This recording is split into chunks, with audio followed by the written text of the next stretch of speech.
Web2 brands, maybe you've talked to many, like, how do you see Web2 brands entering Web3?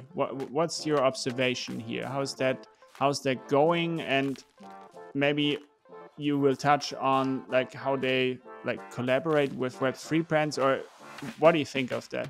What would you advise a Web2 brand to Yeah, do? I mean, so we talked to some pretty big Web2 dog brands, and I it's not always like the easiest, like, I don't know if I want to call it like, sale at first, but I think they are starting to realize that it is very hard for a Web2 brand, depending on how like sexy of a consumer brand they are. It's hard for most of these Web2 brands to actually just like come in the Web3 space and actually have any sort of credibility.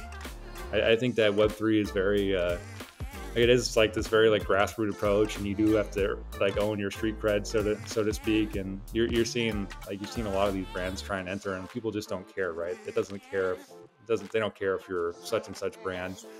So what we're advising, like, I guess a direct example, some of these dog brands, we're saying, okay, like, we know that you guys are putting effort into Web3. Some of them are literally trying to go after metaverse right away. Some of them are just trying to understand the space. But like we can help you guys look cool, and you can also help us look cool, right? Like we need these Web2 brands because they can do things that we can't right now. They're already established businesses. But at the same time, like they do actually, I would advise most of these Web2 brands, I would argue that they would be much more successful if they were to team up with some of these already existing Web3 communities. Like everyone wants to see these Web3, like kind of like we'll use these underdogs, right?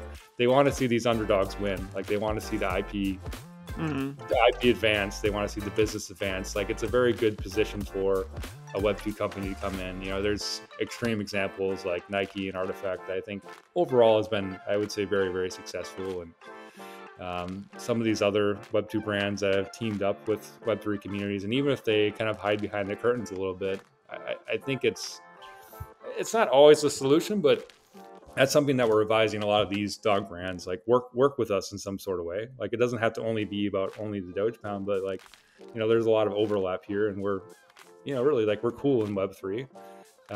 Let's see what we can do together. So I don't know if that's the best answer, but that's like, I would say that's a pretty honest answer. And like, I truly believe that for a lot of these companies, assuming that the Web3 brand it's positioned well, and it has good leadership, and it's people that, it's going somewhere. I think that's truly something they should consider.